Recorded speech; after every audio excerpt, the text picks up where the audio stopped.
Hey everybody, let's cover one key ingredient here to wildlife management, and that's habitat. There's a lot of different things that go into habitat, and hopefully I'll get a chance in the next two videos to cover all of those with you.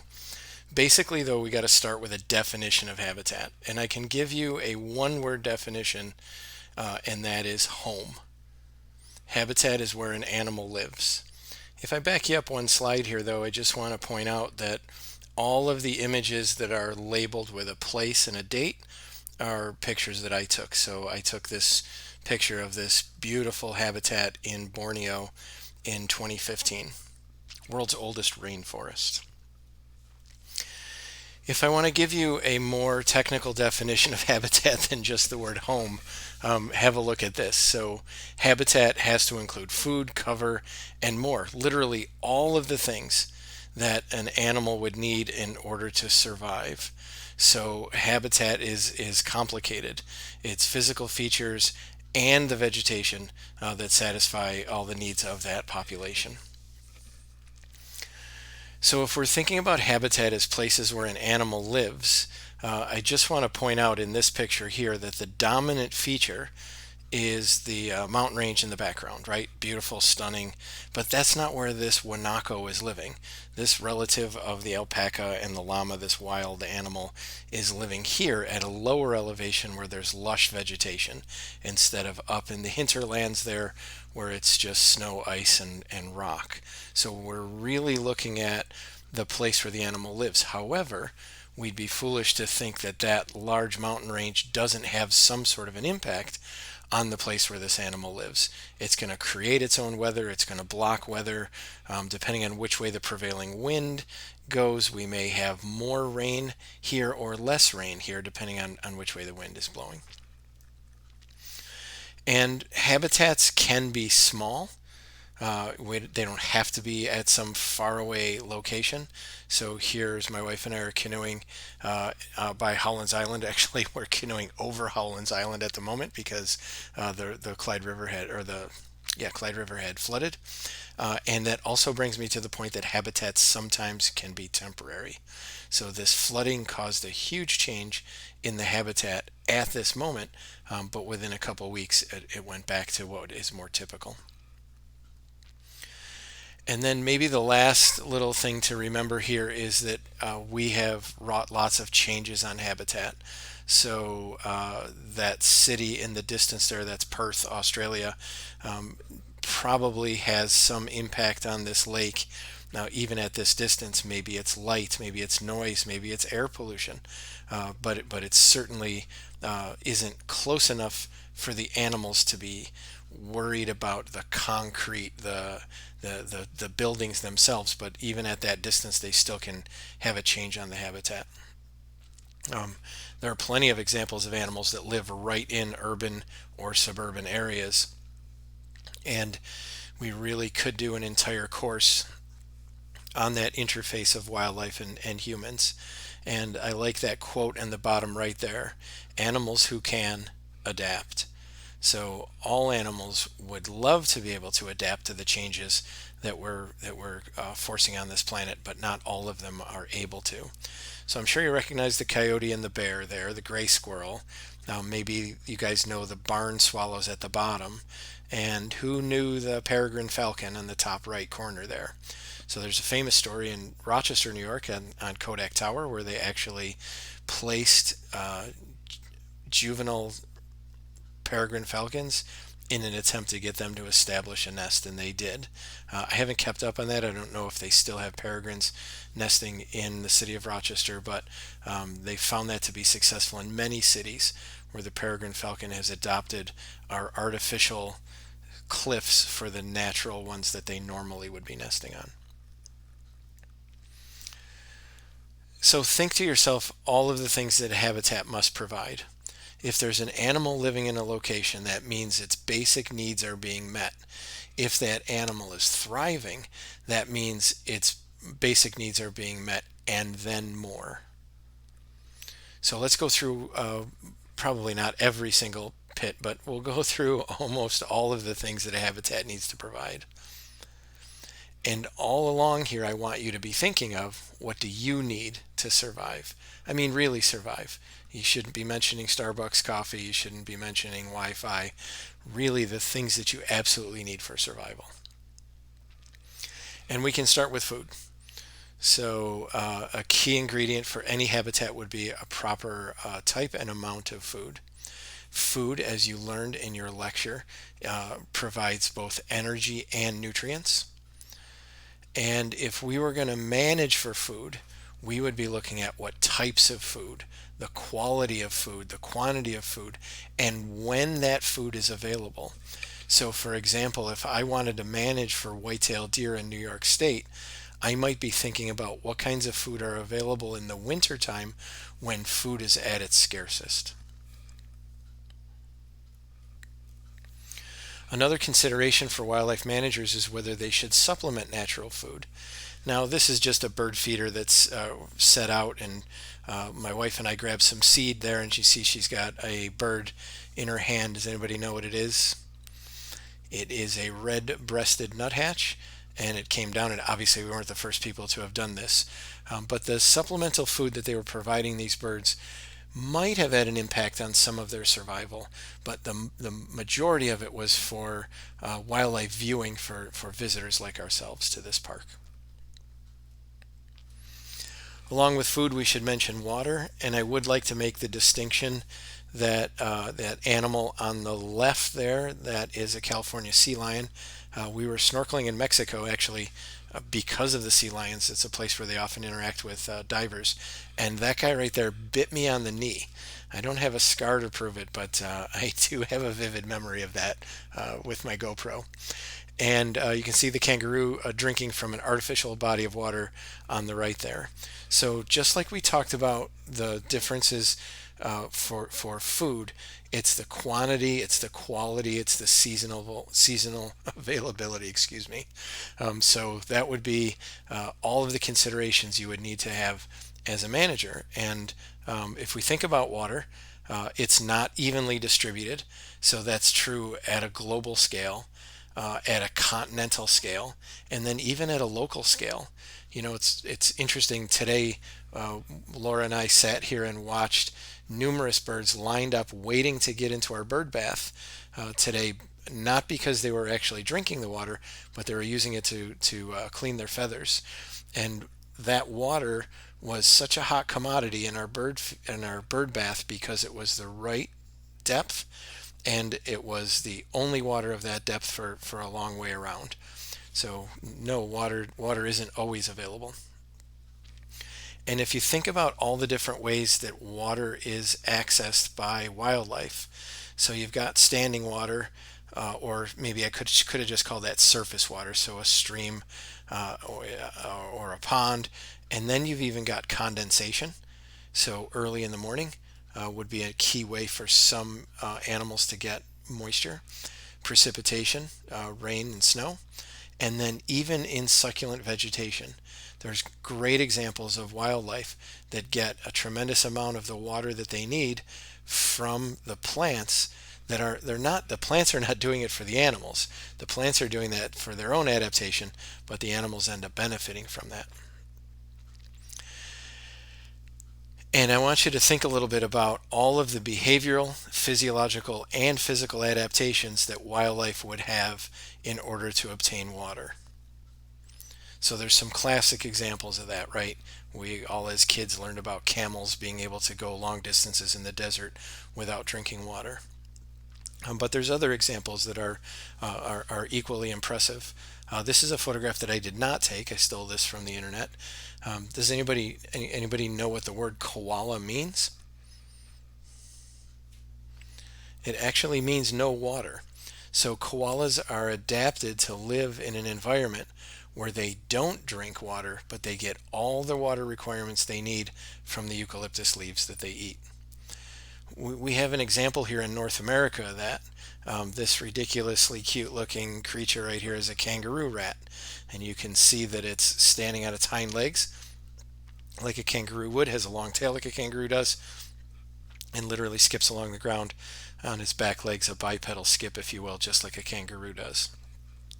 These guys also can process the water out of the vegetation that they eat, and so they're the perfect desert rodent.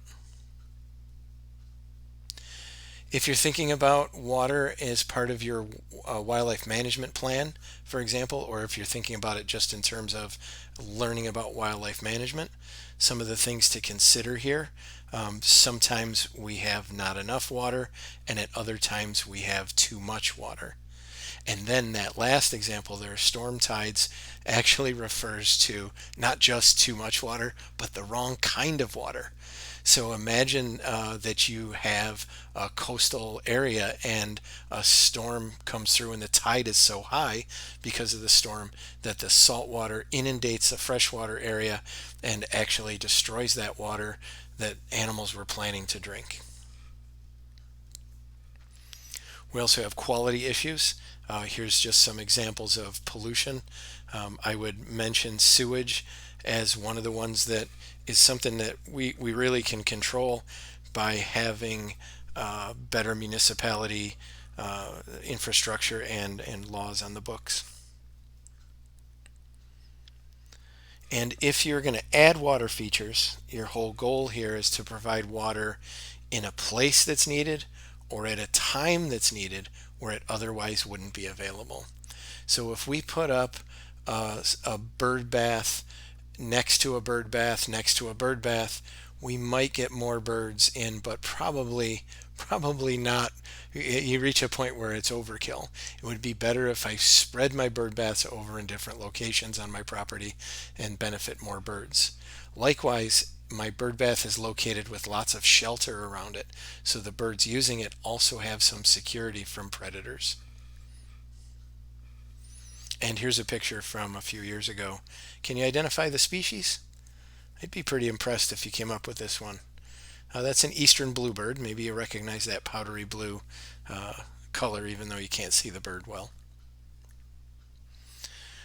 And of course, birds aren't the only thing that come to baths. I had a group of students with Morris Sullivan in South Africa in 2019, and at one of the lodges we stayed at, they had a water hole specifically out for the animals. And here was a group of elephants that came in to drink the water, but then also to use it for some skin care. Elephants have some very sensitive skin, so by having a mud coating on their skin, they're less prone to sunburn.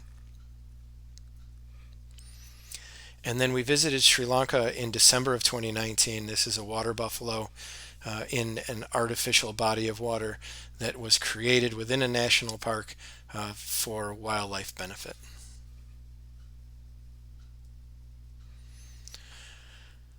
Okay, let's look at cover.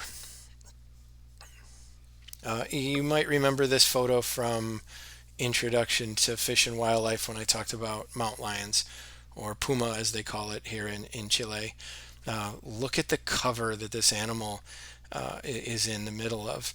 It literally, my guide was calling this brush cerrado. Cerrado translates, I believe, as closed. So literally they were just recognizing the fact that this was dense vegetation. And there were 3 mountain lions together, and they chose this dense area as cover for themselves. Cover can be shelter. It can also be concealment, and those are actually 2 different things. And concealment could be for both predators and their prey.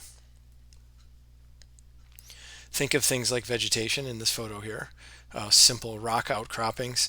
Even buildings can be used as cover at this point. The barn swallows that I showed you earlier were nesting in an artificial structure.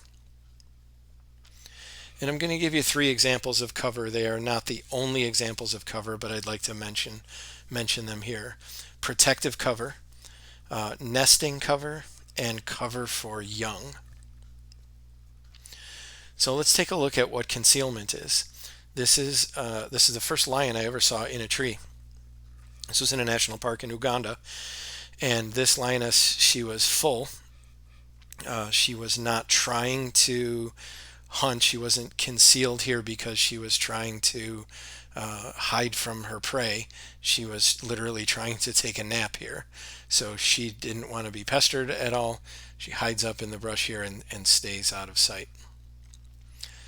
Compare that to this tiger. This was India in 2018. My wife and I went to a national park in India, and this wild tiger was actually hunting. This was a subadult male. And have a look at how well this tiger blends in to that shelter, that cover that he's got right there. And then closer to home, this is Montezuma. Do you recognize the waterfowl species? I think I heard somebody say pintail. This is northern pintail, and that beautiful male there with that sort of chocolatey colored head and that racing stripe down its neck tells you how fast and speedy these guys are. Instead of being out in the open, they were here in last year's reeds trying to stay concealed so that they were hidden from predators. Protective cover is a term that we use when we're talking about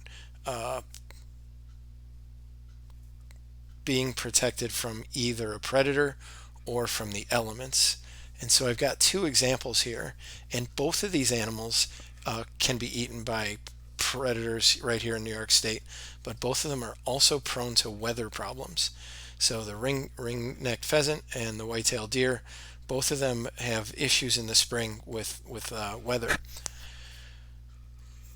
The pheasant studies show really needs cover after winter is over and before their breeding season. So we're calling that post-winter pre-breeding cover. And it turns out that some studies indicate that that is super important for their survival.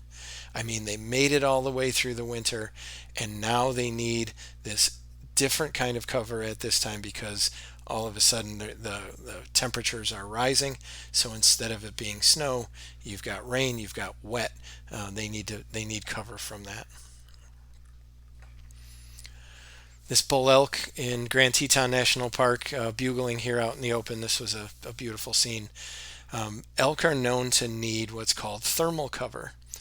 Thermal cover is protection from warm weather, not providing warm weather. So essentially, elk need shade.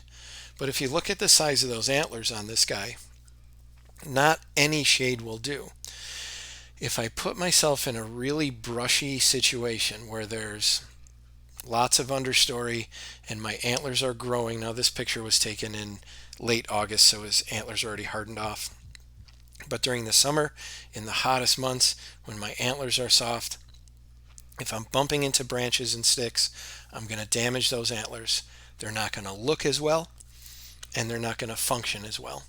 So I need thermal cover, but I have to have it with no real understory in it. And those areas, I'm not going to say are in short supply, but they're not unlimited. So many bull elk will hang out together in the summer because they need that same resource. So a few weeks later, they're going to be enemies. They're going to be fighting over the same thing. They both want the females.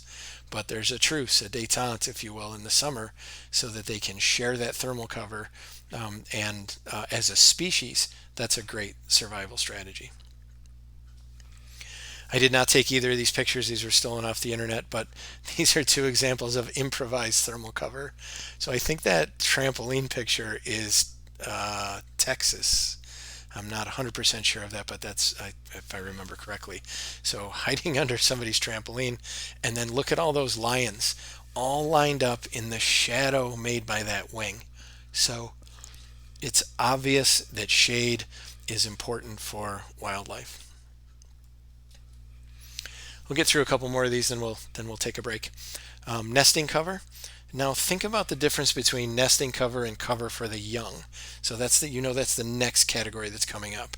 Where I put my nest or where I have my babies, might be very different than where once they're mobile, I want them going. So nesting cover, I don't have to necessarily worry about food for the babies because I'm going to be bringing it to them.